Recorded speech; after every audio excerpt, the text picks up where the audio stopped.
എല്ലാ ഭക്തജനങ്ങൾക്കും കതിർവേൽ മുരുകൻ യൂട്യൂബ് ചാനലിലേക്ക് ഒരിക്കൽ കൂടി സ്വാഗതം. എൻ്റെ ചാനൽ ആദ്യമായിട്ട് കാണുന്ന ഭക്തജനങ്ങൾ ചാനൽ ഒന്ന് സബ് ചെയ്യുക. ജ്യോതിഷപരമായ എന്തെങ്കിലും കാര്യങ്ങൾ അറിയാനുണ്ടെങ്കിൽ ഈ നമ്പറിൽ വിളിക്കുക.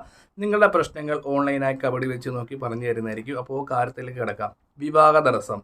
ഈ വിവാഹ തടസ്സത്തെക്കുറിച്ച് ഞാൻ തന്നെ എൻ്റെ ചാനലിൽ ഇഷ്ടംപോലെ വീഡിയോ ഇട്ടിട്ടുണ്ട്. കുറേ ആൾക്കാരുടെയൊക്കെ കാര്യം നടന്ന് ഇനി ഇഷ്ടംപോലെ ഭക്തജനങ്ങളുടെ കല്യാണം നടക്കാനുണ്ട്. അപ്പോൾ നമ്മൾ വിവാഹപരമായി നമ്മൾ ചെയ്യേണ്ട കാര്യങ്ങളൊക്കെ ഞാൻ ഇതിനു മുമ്പത്തെ ഒത്തിരി വീഡിയോസിലൊക്കെ പറഞ്ഞിട്ടുണ്ട്. നമുക്ക് പെട്ടെന്ന് വിവാഹ തടസ്സം മാറാൻ വേണ്ടി നമുക്ക് സുബ്രഹ്മണ്യ സ്വാമിക്ക് ഇന്ന കാര്യങ്ങൾ ചെയ്താൽ പെട്ടെന്ന് നമുക്ക് വിവാഹം നടക്കും. നമ്മുടെ ജാതകത്തിലെ ദോഷങ്ങൾ മാറി. സുബ്രഹ്മണ്യനെ കുറിച്ച് പറയുവാണെങ്കിൽ ഭഗവാൻ ശക്തി സ്വരൂപനാണ്. അതായത് ഒറ്റൊരു ചോദ്യം ചോദിക്കാം.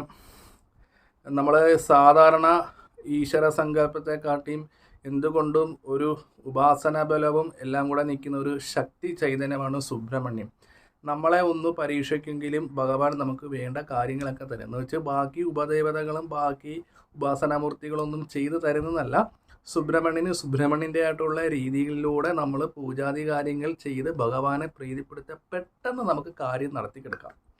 അപ്പോൾ വിവാഹ തടസ്സമായിട്ട് നേരിടുന്ന ഭക്തജനങ്ങൾ സുബ്രഹ്മണ്യ സ്വാമി ക്ഷേത്രത്തിൽ 6 ചൊവ്വാഴ്ച ഈ ഒരു കാര്യം ചെന്ന് പ്രാർത്ഥന നടത്തി ഭഗവാനോട് വേണ്ടതുപോലെ അപേക്ഷിച്ചാൽ തീർച്ചയായിട്ടും നമുക്ക് കല്യാണം നടക്കും. അപ്പോൾ അത് ചെയ്യേണ്ട നിസ്സാരമായിട്ട് ഞാൻ പറഞ്ഞുതരാം. അത് നമുക്ക് ദീപാരാധനയോ ഇല്ലെങ്കിൽ രാവിലത്തെ ഉഷപൂജയോ കണ്ടു തൊഴുക. ഇപ്പോൾ ജോലിക്കൊക്കെ പോകുന്നവർ ചൊവ്വാഴ്ച ഉഷപൂജ കണ്ടു തൊഴുക. ഇപ്പോൾ ജോലി കഴിഞ്ഞ് വൈകിട്ട് വരുന്നവർ ചൊവ്വാഴ്ച ദിവസം ചെയ്യുക.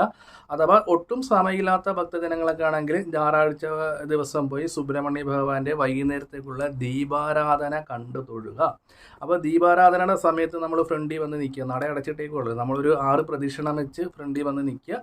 അപ്പോൾ ഈ നട തുറക്കുന്ന സമയത്ത് തിരുമേനി കർപ്പൂരാരതി തരുന്നത് അത് നമ്മൾ തൊഴുത് ആ ഒരു സമയത്ത് നമ്മൾ ഭഗവാന്റെ അടുത്ത് നമ്മുടെ കാര്യങ്ങൾ നല്ലപോലെ ഒന്ന് പറയുന്ന പോലെ വിവാഹപരമായ തടസ്സങ്ങളും കാര്യങ്ങളും കൊണ്ടുവന്ന് നല്ലപോലെ ഒന്ന് പ്രാർത്ഥിക്കുക.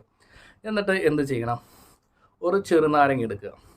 ഒരു ചെറുനാരങ്ങ എടുത്തിട്ട് നമ്മൾ എന്ത് ചെയ്യണം? ഈ ചെറുനാരങ്ങ നമുക്ക് തലയ്ക്കൊഴിഞ്ഞിട്ട് ഒരു വെറ്റയായിട്ട് ഭഗവാന്റെ നടക്കിൽ നിന്ന് സമർപ്പിച്ച് വെക്കുക.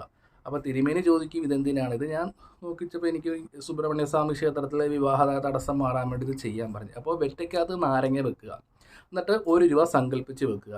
ഇത് ഇങ്ങനെ വെച്ച് ഭഗവാനോട് ഒരു 6 ആഴ്ച അപേക്ഷിക്കുക. എന്നിട്ട് 6ാമത്തെ ആഴ്ച ഭഗവാൻ ഇഷ്ടപ്പെട്ട പഞ്ചാമൃത അഭിഷേകമോ ഇല്ലെങ്കിൽ പഞ്ചാമൃത നേദ്യം സമർപ്പിക്കുക. അതപ്പം ഇത് ഇങ്ങനെ ചെയ്യുന്നത് കൊണ്ട് നമുക്ക് ബാധിച്ചിരിക്കുന്ന വിവാഹപരമായ തടസ്സങ്ങൾ മാറിക്കിട്ടും. ഇത് ഞാൻ ഭക്തജനങ്ങൾക്ക് പറഞ്ഞു തന്ന ഒരു വഴിയാണ്. ഇത് ഭക്തജനങ്ങൾ എത്രത്തോളം വിശ്വസിച്ച് ചെയ്യുന്നോ അത്രയും ഭക്തിപൂർവ്വം നമുക്ക് കാര്യങ്ങൾ നേടിയെടുക്കാം. ഞാനൊരു വഴികാട്ടി ഇത് പറഞ്ഞു തരുന്നത്. അപ്പം ഭക്തജനങ്ങൾ ഇത് വിശ്വാസപൂർവ്വം ചെയ്യുക.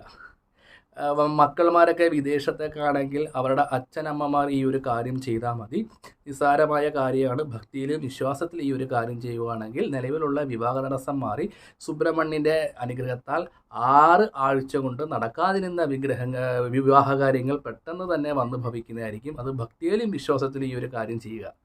അപ്പോൾ വിവാഹപരമായി എന്തെങ്കിലും അറിയാനുണ്ടെങ്കിൽ ഈ നമ്പറിലൊന്ന് വിളിക്കുക. കബഡി വെച്ച് നോക്കി പറഞ്ഞു തരുന്നതായിരിക്കും. നിങ്ങളുടെ ഗ്രഹനില ഒന്ന് അയച്ചു തരിക. വിവാഹപരമായി ബന്ധപ്പെട്ട് ഏത് ഗ്രഹമാണ് തടസ്സമായിട്ട് നിൽക്കുന്നത് ആ ഒരു ഗ്രഹത്തിന് പരിഹാരം ചെയ്തെങ്കിൽ കൂടി മാത്രമേ വിവാഹ തടസ്സം മാറിക്കിട്ടത്തുള്ളൂ. അപ്പോൾ മറ്റൊരു